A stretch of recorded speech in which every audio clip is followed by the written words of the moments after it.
Acompáñanos en esta aventura de historias, libros y arte. Literarte.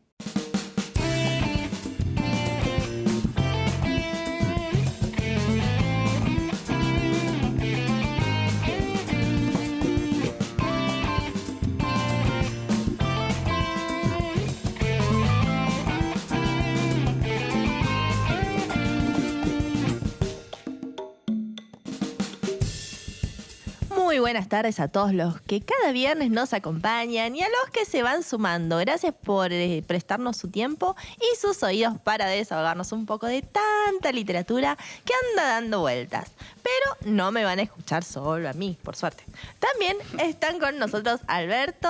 Hola Alberto Tricarico, ¿cómo estás? Hola a todos, ¿cómo va? Qué lindo disfrutar otro viernes con ustedes, con todos. Y antes de nombrar a Trica había dicho nosotros, porque también nos acompaña Lisandro Irazoqui. Hola Mari, hola Alberto, hola a todos. Qué bueno estar de nuevo en un nuevo viernes, un nuevo Literarte. Así que vamos a hablar un poco más de escritores. Y hoy más que de un nuevo escritor, es un nuevo cuento. Así es, porque este escritor argentino, por cierto, este escritor bien porteño, este escritor ya lo hemos tenido en el menú. Así es. Sí, sí. Así es. Así es. Le dijimos las tres, así es. Hoy vamos a hablar de Abelardo Castillo, como hemos hecho el año pasado, esta vez con su cuento Hernán. Sí, recuerdo que el año pasado hablamos de Abelardo Castillo y la madre de Ernesto. La madre de Ernesto, sí, aquel cuento de esos muchachotes que quieren ir a tener relaciones con una prostituta por el perverso hecho de que esa prostituta es la madre de Ernesto, de un ex compañero de ellos que está avergonzado de eso. No nos vamos a ir muy lejos con Hernán tampoco. Hay muchos hay mucho en común también. Hay sí, mucho en común. Pero la grandeza de la madre, ¿no? Sí, Creo que tremendo. Al final eso la dignidad de la fabuloso. Madre, tremendo. También fue nuestro primer programa con charla telefónica porque hablamos con Gabriel Landoni, quien conoce a Abelardo, incluso le ha hecho entrevistas y hoy volvemos a encontrarnos con Gabriel Landoni, que nos seguirá contando mucho sobre este gran escritor. Sí, en un ratito va a estar por llegar Gabriel. En un rato sí llega Gabriel y ya lo vamos a tener para el segundo y tercer bloque. Pero bueno, hoy tenemos un nuevo cuento de Castillo, así que iré reverdeciendo a este autor. Sí, hoy tenemos a Abelardo Castillo con su cuento Hernán, pero vamos a ir al principio. Sí. Mejor vamos a ir contando que Abelardo Castillo nació en Buenos Aires el 27 de marzo de 1935, considerado uno de los escritores fundamentales de la literatura argentina del siglo XX. Por su producción literaria, además de haber sido traducido al inglés, francés, italiano, alemán, eslovaco, ruso, polaco, entre otros. Cuando tenía 11 años, en 1946, se trasladó junto a su padre a la ciudad costera bonaerense de San Pedro, donde vivió hasta los 18 años. En 1952 regresó a Buenos Aires. Sí, veníamos hablando de autores argentinos como Borges, quien nació y su infancia la pasó en el barrio de Palermo, de aquel Palermo de finales del siglo XIX. También hablamos de Silvino Campo y Victoria, que venían de la alta burguesía, como contamos anteriormente, con tantos parientes políticos y próceres de antaño, y también de Bioy Casares, con su Recoleta natal. También hablamos de Marco de Nevi, quien nació también en Buenos Aires, en el barrio de San Espeña, el Partido General San Martín, y Leopoldo Lugones. Sí, es decir, Leopoldo Lugones es uno de los más alejados de los escritores de argentinos, de los más alejados de la urbe de Buenos Aires, su Buenos Aires querido, junto con Marechal. Bueno, Castillo viene de un lugar también alejado, entre Buenos Aires y Rosario, casi, obviamente, así ahí en el medio, entre Buenos Aires y Rosario, casi en el medio. Obviamente que San Pedro, que en realidad se llama Rincón de San Pedro Dávila de los Arrecifes, que es la ciudad de Abelardo, y es un puerto de la provincia de Buenos Aires, en la margen derecha del río Paraná, junto a la desembocadura del río Arrecifes, de ahí su nombre. Es la cabecera del partido homónimo. Se encuentra a 164 kilómetros de Buenos Aires y a 141 kilómetros de Rosario, bien en el medio. Estas son ambas. Por eso es que dijiste entre Buenos Aires y Rosario. Entre Buenos Aires y Rosario, exactamente. Así es. Es uno de los escritores que se fue arrimando a lo que sería el centro de donde sale la literatura. Bueno, pasó con Anetti, pasó con Quiroga, escritores uruguayos que llegaron a lo que es Buenos Aires para expandirse al mundo, ¿no? Y algo que habíamos notado con Abelardo era su pluma, su forma de escribir, tanto los personajes como los contextos de los mismos. Sí, también contamos que en 1959 Castillo gana el primer premio de la revista Gaceta Literaria por su obra teatral El otro Judas. La Gaceta Literaria fue una revista cultural editada en Madrid entre 1927 y 1932, fundada por Ernesto Gómez Caballero. Ernesto Jiménez Caballero, perdón, Gómez. Ernesto Jiménez Caballero fue la plataforma más importante del movimiento vanguardista español y la llamada Generación del 27. Me suena este nombre, Ernesto Jiménez Caballero. Sí, tiene su lado bueno y no tanto. Pero este hombre, Ernesto Jiménez Caballero, aparte del fundador de la Gaceta Literaria de España, su tierra natal, además de su labor crítica y organizativa, su contribución a la literatura específicamente vanguardista, tiene uno de sus hitos en el libro Yo, inspector de alcantarillas, no sé si lo han escuchado hablar, que fue en 1928, que acaso la primer publicación de relatos surrealistas en España. O sea, tiene su parte importante, Jiménez. Otras obras de vanguardia fueron Los toros, Las castañuelas y La Virgen en 1927, Hércules jugando los dados en 1928, Julepe de Menta de 1929 y Trabalenguas sobre España en 1931. Así que el premio que recibe Abelardo no solamente viene de España, sino que alguien que impuso un estilo forma parte de las primeras movidas vanguardistas y ahí estaba nuestro gran Abelardo Castillo. Sí, ese mismo año conoció a Arnaldo Lieberman y a Humberto Constantini, con quienes fundó El Grillo de Papel. Constantini fue otro escritor de Buenos Aires de la misma época que Abelardo. Así es, Constantini hizo de todo. Fue de veterinario a escritor, de ceramista, vendedor de todo un poco. Pero un día, como él mismo solía decir, luego de que naciera su hijo Daniel, él se atornilló la silla y comenzó a escribir. Y con su primer libro de cuentos titulado De aquí nomás, publicado en 1958, arrancó a escribir de todo. Cuentos, poesía, teatro, novelas. Y ahí es cuando comienza metiéndose en el mundo de la escritura y conoce a Abelardo Castillo y a Lieberman, para luego fundar la revista Grillo de Papel. Pero bueno, antes de seguir con la vida y obra de Abelardo Castillo, sus escritos, sus amigos y trabajos, vamos a escuchar un fragmento del cuento Ernesto de Abelardo Castillo. Hernán, no Ernesto. Perdón. Ernesto es la madre de Ernesto del cuento Claro, anterior. nos mezclamos. Yo no recuerdo con quién fue la apuesta. Recuerdo, en cambio, que pocos días antes del 21 de septiembre surgió repentina y gratuita como un lamparón de crueldad. Y fue aceptada de inmediato, en medio de ese regocijo feroz de los que necesitan embrutecer sus sentimientos a cualquier costo, porque después, más adelante, está la vida, que selecciona a los más aptos, a los más fuertes, a los tipos como él, como Hernán, aquel Hernán brillante de 18 años que podía demostrar teoremas sin mirar el libro.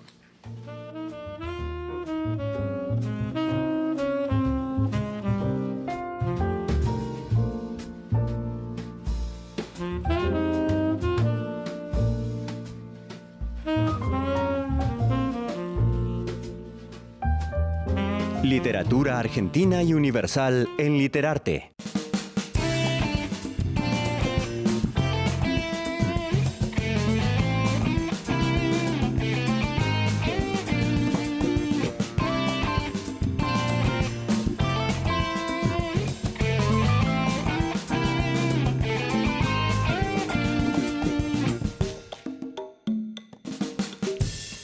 La poesía no es manera de escribir, es más bien un modo de vivir, de percibir el mundo.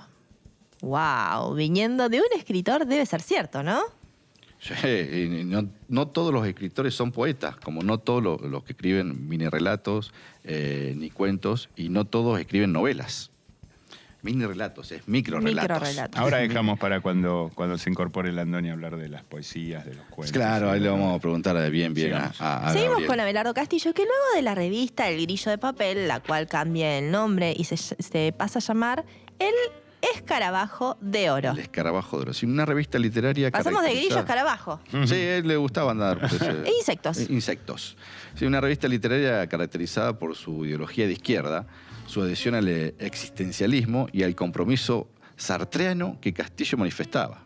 Miren cómo vamos ahí. Esta revista luego tuvo un problemita con la impresión y dejó de circular. Sí, en 1960, como parte de la implementación del plan Conintes, durante el gobierno de Frondizi, de Arturo Frondizi, se ordenó el cierre de, escuchen, Stilcograph, donde se imprimía la revista. Era la imprenta donde se hacía la revista, el Escarabajo de Oro, Y bueno, nada, a Frondizi no le gustaba mucho. O sea que no fueron por problemas técnicos, sino por problemas políticos. Claro, bueno, pero le dijeron problemas técnicos porque dejó de recibir dinero esta imprenta, perdón, y listo. Ya está, tuvo que cerrar y no salir más a la revista. Frondizi muy radical y por ahí no cerraba las ideas venidas de las editoriales de Abelardo Castillo y compañía, pero bueno, no hay mal que por bien no venga, porque por esa época Castillo publicó sus primeros cuentos y ganó con su cuento Volvedor el premio del concurso de la revista Vea y Lea, con un jurado conformado por, ya esto lo hablamos la vez pasada, formado por Borges, Bioy Casares y Manuel Peirou. Ah, bien, así que pudo mostrarse ante un jurado de notables escritores y poder salir de aquella editorial cerrada para llegar a lo alto. Sí, de igual forma la revista El Escarabajo de Oro fue muy importante en América, apuntó a una fuerte proyección latinoamericana y es considerada una de las revistas literarias más representativas de la generación del 60. Formaron parte de su consejo de colaboradores, por ejemplo, Julio Cortázar, Carlos Fuentes. Ah, Julio Cortázar, Carlos Fuentes, otros latinos. Así es, sí. Sí, aunque nació en Panamá, Carlos Fuentes, se lo considera un escritor mexicano. Ha escrito al llamado, es parte del llamado boom latinoamericano. Esto lo hemos hablado con Gastón y con Alberto. Fue uno de los autores más destacados de su país y de las letras hispanoamericanas. Entre sus novelas destacan La región más transparente, La muerte de Artemio Cruz, Aura, Cambio de piel y Terra Nostra. También colaboraron en esta revista. Así que fue una revista muy famosa en América Latina, como la Revista Sur. Sí, como la revista de Victorio Campo, que también con muchos escritores de la época. Pero bueno, la revista de Abelardo llegaron a muchos latinoamericanos con ese movimiento que dije antes, el boom latinoamericano. Y no solo con la música, como suele pasar ahora, ¿no? El boom llegó con la literatura. Bueno, pero vamos a ir al desglose, a desarmar el cuento. Es como un desarme y arme a su vez. Y para esto está Tricarico, pero no está solo hoy. Hoy nos acompaña Gabriel Landoni, que tanto hemos hablado y lo hemos nombrado en relación a Abelardo Castillo. Bienvenido, Gabriel Landoni. Bueno, muchas gracias Mariela por invitarme, gracias Alberto, gracias chicos. No, por favor, Gabriel. Es un gusto estar aquí en un programa que la verdad hace honor a la literatura argentina y bueno, y a nuestra universidad, así que bueno, muchas gracias a vos por tomarte el tiempo, por venir y poder estar acá para hablar de justo la parte donde solemos en el segundo bloque hacer el desglose, el desarme o la autopsia, como le llamamos a veces, del cuento. Y bueno, queríamos también compartirlo con vos, el cuento de hoy de Abelardo. Así que bueno, nada, Tricarico es todo de él, este bloque. Bueno, hagamos un repaso, o más que repaso, un análisis, si querés, del cuento, y después nos vamos a otros cuentos o a otras obras de Abelardo. Hablemos un poco de Hernán. Hablemos, digamos, no que te quiero tirar toda la pelota a vos y... Sí, me parece más interesante el diálogo sobre esto. Ahora, dale. Yo sé que lo importante, sobre todo en este bloque, es dirigirnos especialmente al análisis del cuento, pero permitime 2 palabras para contextualizar a Abelardo, que no es ni biográfico ni bibliográfico, sino sencillamente me parece que lo primero que habría que decir para comprender a Abelardo en el contexto de las letras argentinas, y que a lo mejor el oyente no conoce, es que fue el último gran aristócrata de la literatura argentina. Fue, digo con esto, el último gran escritor canónico vivo. De una pléyade que, bueno, contó con Borges, Manuel Mujica Lainez, Cortázar, por supuesto que Leopoldo Marechal, Quiroga antes, pero que estos 3 o 4 grandes escritores, Borges, Manuel Mujica Lainez, Cortázar, murieron en los años 80, en la década del 80, con 2 o 3 años de diferencia a todos. Abelardo, Marechal había muerto antes, y Lugones, por supuesto, en el 36, mucho antes, pero Abelardo lo sobrevivió, pero fue de esos grandes escritores. A lo mejor no gozó de ese reconocimiento, de la nombradía, de la fue opacado por semejantes nombres. Por semejantes nombres, y porque también le tocó vivir o sobrevivir a una época que ya no era la época de oro de la literatura argentina. El joven del grupo. Fue el más joven del grupo que le tocó vivir y morir en un periodo ya de decadencia, de algún modo, porque hoy lo que ha quedado después de Abelardo son escritores que vienen de los medios. cuya nombradía fundamentalmente depende o porque han emergido de los medios o porque circulan en los medios. Claro. Se debe más a eso que al valor de su pluma. Al revés que antes, que por ahí usaban los medios, usaban el periodismo para poder publicar un cuento, pero ya eran escritores. Eran escritores, claro. Y en realidad Abelardo fue el menos mediático de todos. Claro. El menos mediático de todos. Era un escritor al que había que convencerlo para hacerle un reportaje. Sí. Esto es muy bueno. Vamos a Hernán. Dale. Hernán es, si se quiere, uno de los cuentos paradigmáticos que encierra el enunciado de Abelardo Castillo. Porque yo creo que en el caso de Abelardo se da lo que se da en los grandes escritores, que escriben una sola obra a lo largo de todas sus obras, que todas sus obras son la obra. Y allí hay un mensaje.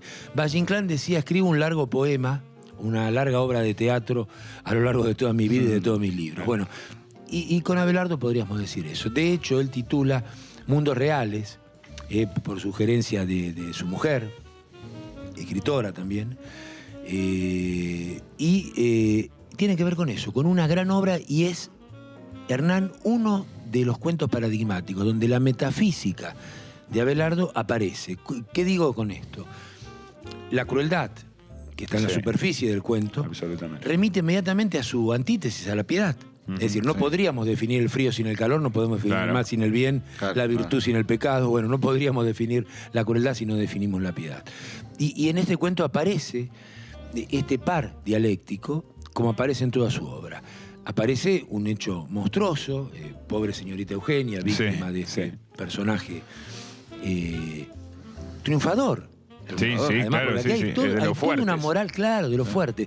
Toda una moral justamente cristiana, profundamente cristiana, donde denosta al ganador o al vencedor. Y hay como una mirada hacia la derrota, una mirada piadosa hacia la derrota. Como que la dignidad en última instancia estaría más en la derrota. El mundo está hecho para los fuertes y tienen que elegir entre el mundo yo, dijo Cristo. O sea, que es muy interesante. No para la señorita Eugenia, como dice. No para la señorita Eugenia, exactamente. Así que bueno, por ahí empezaríamos a hablar de Hernán, porque existe, digamos, este fondo metafísico que está en toda la obra de Abelardo. Y hay una redención en la culpa de Hernán. Hernán, que es el mismo, porque fíjate que hay un cambio de narrador. Sí, a eso iba a hacer referencia. El cuento empieza en tercera persona, es decir, empieza en segunda persona. En segunda, porque después va a la tercera, le habla a Hernán. Como una anécdota. Después habla de un él, de un tercera. Y después termina diciendo yo. Soy yo. Hernán soy yo. Cómo escamotea eso durante la narración es increíble, porque hay momentos en donde la construcción de la frase, hasta desde un punto de vista sintáctico, permite el engaño de que no está hablando de él, pero también una vez que uno lo relee, la construcción también permite entender que está hablando de él mismo, que está hablando en primera persona. Y está hablando de su búsqueda, por eso digo que es profundamente metafísico y si querés profundamente cristiano, de la búsqueda de la virtud a partir del pecado. Y lo hace en toda su obra. Lo hace en La madre de Ernesto. Primero demoniza de algún modo a sus personajes y en algún punto o los lleva al infierno, los hace descender al infierno porque existe como par dialéctico la posibilidad de la redención. Claro. Y finalmente los redime. Claro. Y ahí está la metafísica de Abelardo, porque yo creo que es un escritor profundamente autobiográfico. Conejo, que pertenece también a Las otras puertas, porque todos estos libros de los que estamos hablando, todos estos cuentos, El Marica, La madre de Ernesto, Hernán, son de Las otras puertas. Esto habría que a lo mejor subrayarlo, porque Abelardo tiene una narrativa muy vasta, pero este libro, Las otras puertas, es paradigmático también, es uno de sus mejores libros de cuentos, ¿no? Es un libro temprano, un libro de su juventud, Las otras puertas. Después vendría Cuentos crueles, en un orden cronológico. Pero aquí, como en El Marica, él es personaje.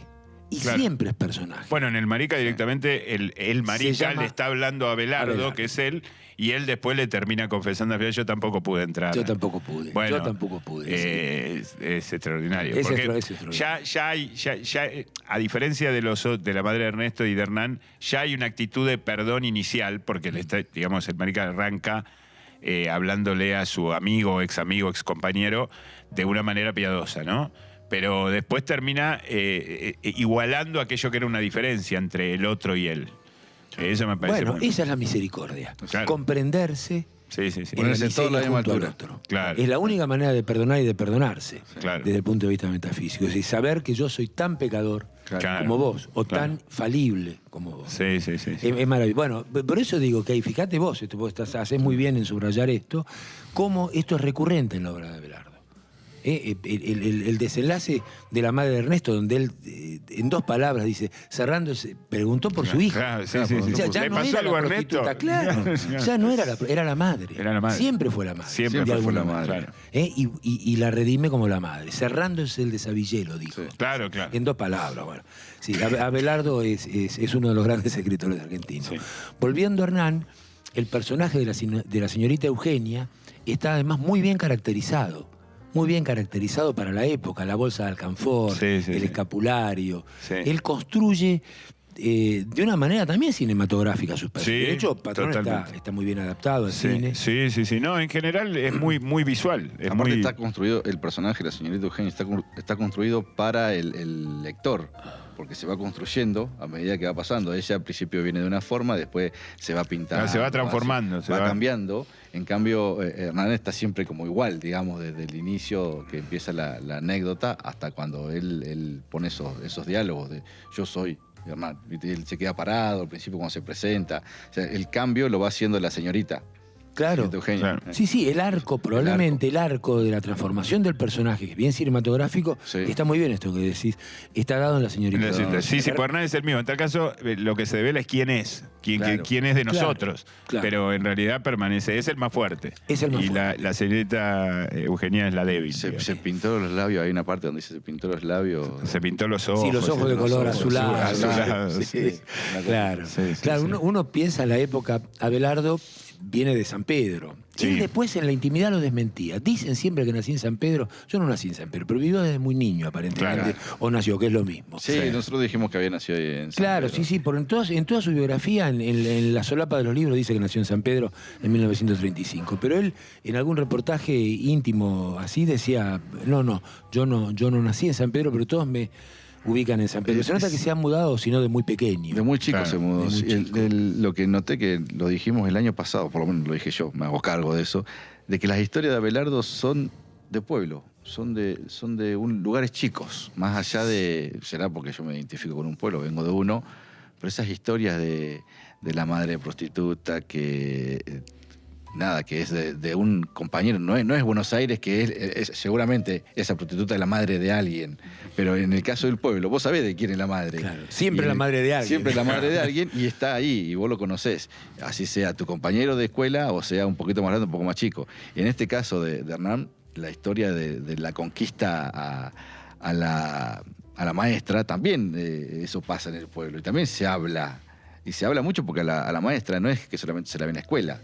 También en el pueblo vos la ves en el supermercado, la ves sin el guardapolvo, la ves de jean, la ves corriendo, la ves de jogging, de zapatilla, la ves con la familia también, la cruzás por todos lados. Y en muchos cuentos, bueno, con el marica también pasa lo mismo. Que muchas veces se evitan ese tipo de situaciones y se hace un prejuicio de alguien porque no quiso hacer lo mismo que vos, pero vos te unís al grupo. Entonces, si el grupo dice... Bueno, esta cosa del grupo también, ¿no? De la... Claro. Que a mí yo elegí este fragmento para leer, que leí hace un ratito, el lamparón de crueldad, esta apuesta que fue aceptada de inmediato en medio de ese regocijo feroz de los que necesitan embrutecer sus sentimientos a cualquier costo porque después más adelante está la vida. Claro, Es muy del universo de Abelardo, ese momento de la vida, ese embrutecimiento y ese rebaño que se transforma el grupo, que es lo que pasa en La Madre de Ernesto, como que se van convenciendo y desconvenciendo en todo el trayecto de auto. Y que acá, de alguna manera, están todos... Es como que están cebando a Hernán para que haga una locura, pero todos quieren que haga la locura. Pero ellos saben que Hernán se va a animar a eso. Claro, apuestan a que no, pero quieren que sí, de alguna manera. Es que esa crueldad no es solo la de Hernán. En ningún caso. No, claro. En Marica tampoco. En ninguno de los cuentos es solo... No, y en La Madre de Ernesto menos. Menos. Parece como que... No me acuerdo del personaje el que maneja el auto, el que conduce toda la movida, que los lleva, los arrastra a los otros, pero los otros están... La apuesta con Hernán es inducirlo, porque en algún momento, si vos lees todo el cuento, en algún momento él duda, él tiene miedo después. Claro. Ya cuando se precipita. Pero está el compromiso con los otros. Claro. Aprieta las manos. Ese falso machismo. Sí. El falso liderazgo que a veces hasta se ve en política, que uno está en un lugar y se espera que haga eso, y por ahí por adentro te corren unos miedos terribles. Y terminás haciendo eso, digamos. Pero sí, está bueno como está marcado ese miedo, Hernán. Que está claro que lo puede marcar y podemos tener la certeza de que era tal porque era el mismo narrador. Claro. No era la mirada de otro, sino era lo que sentía por dentro. Claro, pero eso también, de alguna manera, redime. Fíjate vos qué loco, ¿no? Que es decir, cómo hay esta sutileza o este matiz. Redime en algún punto al mismo Hernán, porque no hace de él un chivo expiatorio. Que es el espíritu del linchamiento que la mayoría de las sociedades tienen. Siempre se busca un chivo expiatorio para depositar todos los aspectos negativos y de esa manera el resto de la sociedad es inocente. Claro. Y esto es mentira, mano, siempre es mentira. Claro. Siempre es mentira. Porque las responsabilidades en alguna medida siempre son colectivas. Claro. Porque hay una moral colectiva que permite eso, sobre todo en el linchamiento. Ni hablar. Y el que permite, el que tolera, el que mira para otro lado, el que se pone en la zona de Aparte confort. siempre el castigo del linchamiento es desproporcionado en función de cualquier cosa que pueda haber hecho el linchado. Digamos. Exactamente. Nunca hay que participar del linchamiento como principio. Sí. Pero esto justamente, por eso digo, disculpa de alguna manera a Hernán, porque ahí Hernán cataliza o expresa una crueldad colectiva. Claro, como decía Cabral, si vos fueras a recibir el castigo, ¿qué castigo te daría? ¿Viste? Porque es re fácil castigar a otro y decir, no, vamos a encerrarlo una semana en su pieza. Sí, Claro. Sí, o hay que ir, vayan. Claro, vayan. Sí.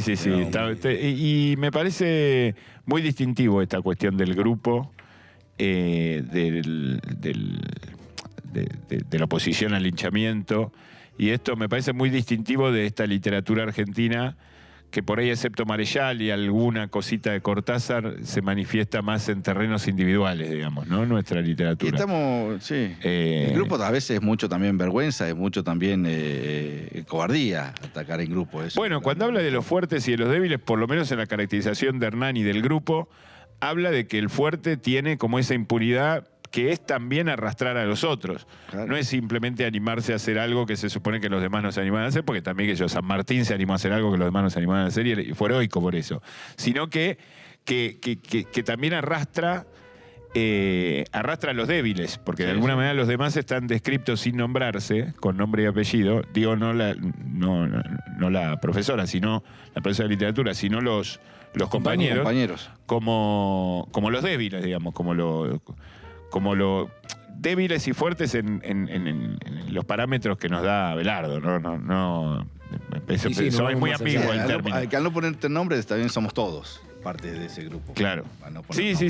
Me parece que eso también, hay una identificación, hay una vivencia del cuento a partir de esta cuestión de la compasión o de la crueldad y el compadecimiento como espejado que nos interpela como lectores, pero además nos compromete con el cuento mientras lo estamos leyendo. Eso me parece maravilloso, que me parece propio de la buena literatura, ¿no? Claro. No es un descubrimiento es un de Abelardo. Siempre, de alguna manera, la interpelación moral es hacia nosotros. Claro. Es decir, es hacia el lector. Es como debe ser, pero no todos lo logran. Digamos. No todos lo logran, claro. Sí. Bueno, por eso digo que es un escritor canónico, porque además, si vamos a analizar el cuento, vos fijate que puntualmente cumple con lo que es el cuento canónico. Es decir, que después de Abelardo, incluso en Silvia Iparraguirre, su mujer, que publica mucha literatura o narrativa breve, esa estructura ya no se cumple. Silvia Iparraguirre es como convivió y fue contemporánea, por supuesto, de su compañero toda su vida, es mucho más joven que él, pero todavía vive, es una mujer joven, relativamente joven, pero generacionalmente es una escritora posterior,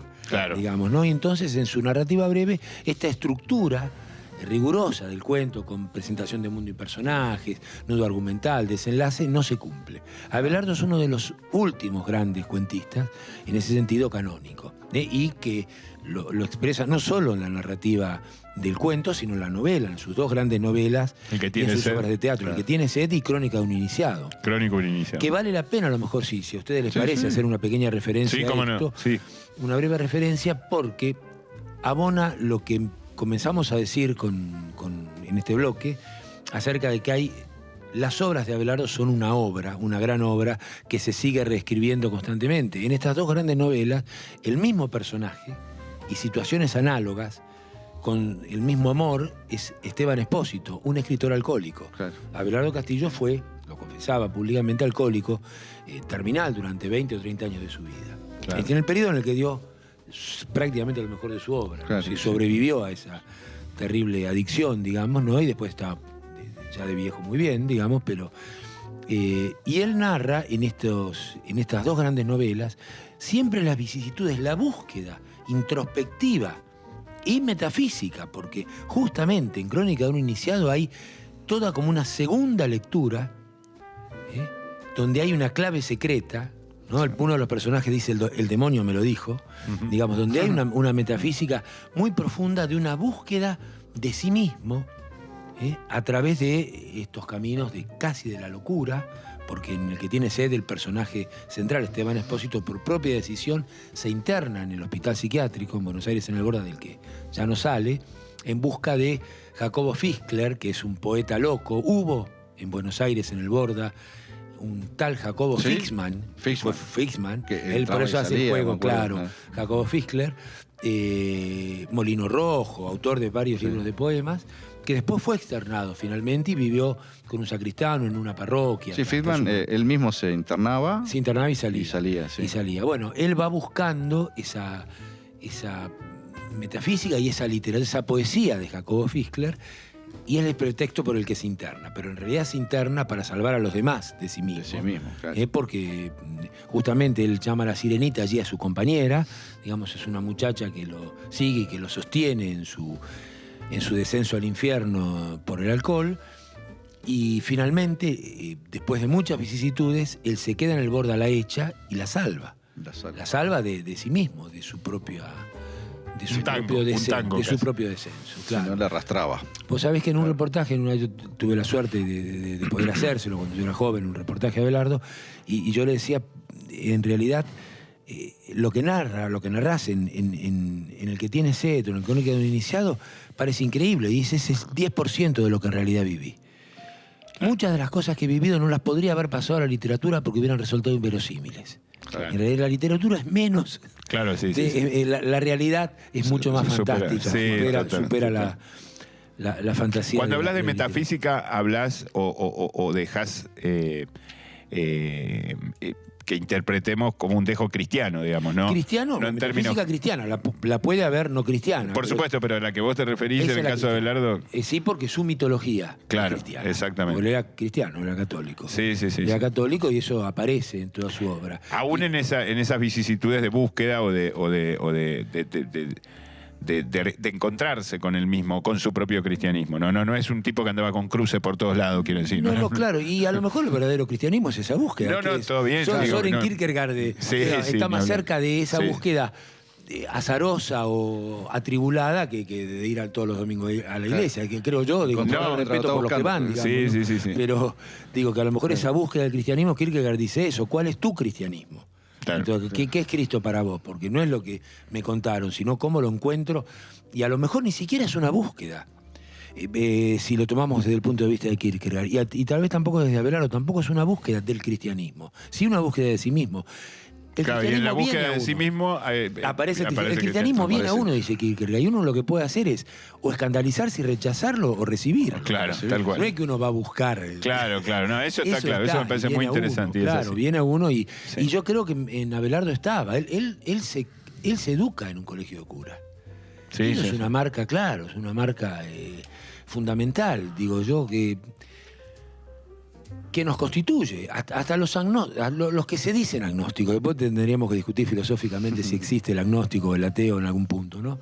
Porque todos en algo creemos y ese algo puede ser nuestro Dios. Pero aún el que se dice agnóstico, si viene de una formación cristiana, si ha sido rozado por el cristianismo, no hay un más allá de eso, claro, creo yo.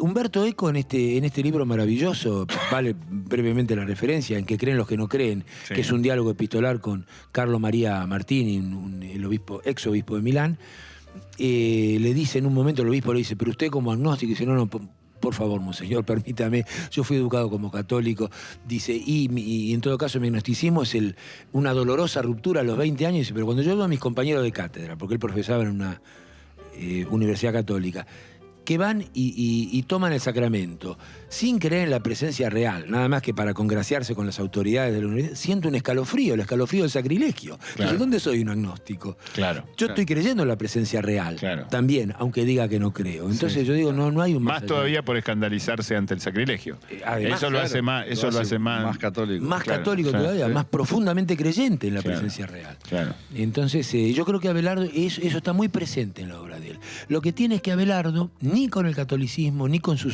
ideología política, catequiza. Claro, él no baja línea. No hay panfleto. Los grandes escritores no deben bajar línea. No, para nada. Pues es una falta de respeto hacia el lector. Sí, totalmente. Pretender pero está profundamente claro cuál es su toma de posición política y religiosa, o metafísica. Lo que ocurre es que él no catequiza, él lo deja, él lo propone ahí como fondo, como hace Rulfo con su mirada sobre México, su profunda mirada sociológica. Nunca va a bajar línea, pero no te dice lo que tenés que pensar ni lo que tenés que creer. Sí. Bueno, excepto Marechal en sus ensayos, por ahí un poco más, pero Marechal pero me parece... literatura no. Su literatura no. Pues ni en Adán Buenos Aires ni en su poesía era un escritor. No, al contrario, rescatamos más las cuestiones épicas, en Adán Buenos Aires, por ejemplo, que tienen que ver con la tradición de nuestra cultura más que con el aquí y el ahora de su... Totalmente. Buenísimo, la verdad que muchísimo hablamos. Vamos cerrando, nos extendimos mucho. Sí, nos pasamos. Bueno, pero no queríamos desaprovechar la oportunidad de estar acá con Gabriel y que conoció a Abelardo y bueno, pudo charlar de esto mismo que nos está contando con él. Así que muchísimas gracias, Gabriel, por todo lo que dijiste. Y nada, vamos a seguir para el próximo bloque. Sí, yo le decía a Gabriel de invitarlo a alguno de los próximos programas que tenemos, uno de Poe, que ha leído, es un gran lector de Poe. Así que en unos 3 o 4 semanas vamos a hablar con él y lo vamos a traer de vuelta acá al piso a aprender. Bueno, muchísimas gracias por invitarme, por permitirme estar aquí. Gracias, Gabriel. Gracias.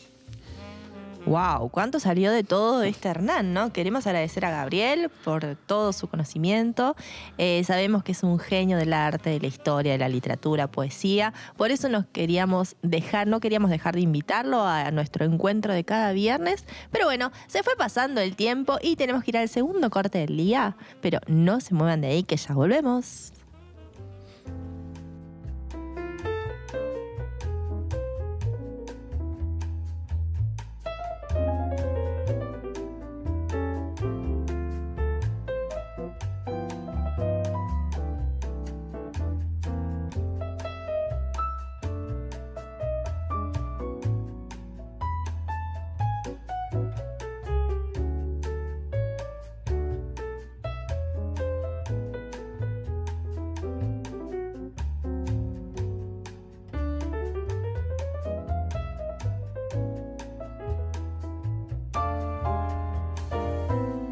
Policial, fantástico, historia, amor y desamor en Literarte.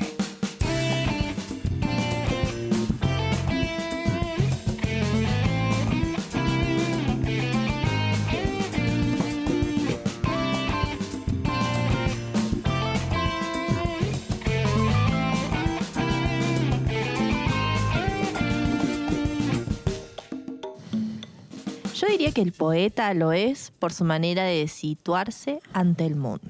Bueno, y seguimos con las frases sobre poesía, siguiendo el gusto y el buen gusto por lo mismo.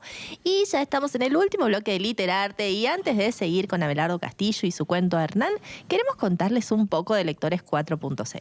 Escuchen, quizás no ahora porque están con la radio, ¿no? Están ocupados con el chat de YouTube y todo, pero cuando tengan un ratito, están aburridos, entren a www.lectores.ulp.edu.ar y allí podrán encontrar de todo. Está la revista 27 de Leemos en Casa con un montón de info de escritores, cines, series, curiosidades. También están los cómics que en la última edición de la revista salió El Sargento Baigorria, el soldado desconocido que luchó en la batalla de San Lorenzo. Así que ya saben, no pueden decir que no se lo dijimos. Entran en www.lectores.ulp.edu.ar y pueden ver de todo, incluso los encuentros literarios. Hay un montón hasta la fecha, desde Borges, Bioy Casares, Philip K. Dick, Verne, Fontana Rosa, Andrueto. De todo hay para conocer y seguir conociendo. Y mientras tanto, también seguimos conociendo a don Abelardo Castillo. Sí, siguiendo la línea temporal de Abelardo, en 1961, la editorial Goyanarte, de la ciudad de Buenos Aires, publica su primer libro de cuentos, Las otras puertas. Esto lo ha ido nombrando también Gabriel, el cual, ante un jurado excelentísimo conformado por Juan Rulfo. Wow, Juan Rulfo, el escritor de Pedro Páramo. Pedro Páramo, así es. Fue un escritor, guionista y fotógrafo mexicano, perteneciente a la generación del 52. Vieron que fuimos hablando de la generación del 27, de la del 60. Esta es la generación del 52. Es considerado uno de los escritores hispanoamericanos más importantes del siglo XX. Escribió Pedro Páramo, publicado en 1955, pero antes, en 1953, había publicado El Llano en Llamas, que también fue importante en su momento. O sea que Abelardo estuvo y mostró sus cuentos y novelas en los lugares correctos, con estas personas en el jurado. Así es. Wow. Donde ponía el ojo, ponía la bala. Y no solo estaba Juan Rulfo en ese jurado, sino que también José Bianco, que ya también lo hemos hablado. Claro, de él hablamos, hicimos el cuento, El Límite creo que fue. Sí, El Límite, de Pepe Bianco. Y que también había estado en la revista Sur junto con Victorio Campo y tantísimos otros. Así que ese jurado estaba para distinguir uno de los primeros trabajos de Abelardo Castillo. Sí, también, entre muchos otros que estaban de jurado, le dieron a Abelardo el premio como mención única, premio de la Casa de las Américas, que se lo dieron en Cuba. Bien, o sea que primero ganó el anterior donde estaban Borges y Casares, y en 1961 ganó el premio Casa de Américas. Exactamente, ese mismo premio. Este premio se entrega en La Habana, se realiza desde 1960 más o menos, llamado originariamente Concurso Literario Hispanoamericano, así se llamaba en 1960. Luego pasó a ser el Concurso Literario Latinoamericano en 1964 y finalmente ya en el 65 adquiere el nombre actual del Premio Casa de las Américas. Y vamos a aclarar que es un premio solo para escritores así, tipo de cuentos, novelas. No solamente. Desde 1960, o sea, sí, pero no. Sí, pero no. Sí, pero no. Desde 1960, las principales categorías de premiación son poesía, cuento, novela, teatro y ensayo. Luego, con el tiempo, se fueron agregando otras. Por ejemplo, se agregó testimonio en 1970. Literatura para niños y jóvenes en 1975. Literatura caribeña de expresión inglesa. Ya le fueron agregando muy, muy quisquilloso, que eso fue en 1975, igual que la de para niños y jóvenes. Literatura para hablantes franceses, literatura para hablantes portugueses y así hasta literatura indígena, hasta la fecha más o menos. Esa es una de las categorías que se Algún día podríamos charlar sobre estos premios, ¿no? Estos concursos. Suenan interesantes y viendo el repertorio, viendo los candidatos y calidad de escritura argentina, debemos estar en muchos de estos premios y debemos tener muchísimos ganadores. Sí. Las novelas fueron en 1968 La Casa de Ceniza, en 1985 El que tiene sed, en 1991 Crónica de un iniciado y en 1999 El Evangelio según Van Hunten. Sí, aunque por ahí no se hable o no se explote mucho, hay muchos ganadores. Por ejemplo, este año ganó Javier Núñez con su novela Hija de Nadie. Núñez es un rosarino que nació en 1976, uno de los escritores más jóvenes con éxito que tiene Argentina. Pero sí, en algún momento vamos a ir contando sobre los escritores que fueron copando prestigio desde nuestro suelo. Bueno, y llegamos al momento de la recomendación de un texto. Cada vez te lo chica más. Un día te va a decir de una palabra. De una palabra. A ver, ¿qué nos vas a recomendar, Trica? ¿Un cuento? ¿Un cuento? Voy a recomendar un cuento que se llama El Marica. Ajá. Que está en varios libros yo lo tengo en varias antologías, no sé en qué libro de cuentos original está. Se llama El Marica y es una tempranísima aceptación hacia el otro por su condición homosexual y un reconocimiento de lo que cada uno tiene en sí mismo de homosexual. Es muy interesante porque empieza hablando en tercera persona de te tengo que pedir perdón por cómo te traté en la juventud. Le está hablando tardíamente a un ex compañero de escuela y después termina poniéndose él en el lugar, porque claro, en los diálogos que recuerda, el otro dice Abelardo como que le está hablando a Abelardo, al autor. Recomiendo mucho, no voy a contar más. Empieza como Hernán, digamos. Viste que Hernán está como hablando... Hernán, lo que pasa que Hernán hace como una travesura y logra una especie de compasión, digamos. Claro. O sea, el proceso es el inverso, pero el tratamiento del cambio de punto de vista del yo, del él, Es muy interesante, recomiendo el Marica. El Marica de Las otras puertas, Los mundos reales 1 de 1976. Bien, gracias por ese dato. Así es. Bueno, y se nos fue el programa entre letras y palabras. Mil gracias, Gabriel Landoni. Gracias por tomarte tu tiempo, venir al programa, llenarnos de conocimiento sobre todo lo que sabés. Como ya dijimos, un gran conocedor del arte, la literatura, la poesía, de todo. Y se nos fue el escritor, se nos fue un escritor más y se nos fue un cuento más. Pero como siempre decimos, hasta la próxima y hasta el próximo escritor. Bueno, gracias, Gabriel, por tus palabras, tu conocimiento. Y hablando de próximo, el próximo autor es Simenón, con su cuento Pena de Muerte. Hasta la próxima, amigos. Chao a todos, gracias. Chao a todos, hasta el viernes y nos vemos con Simenón y su cuento Pena de Muerte. Chau, chau.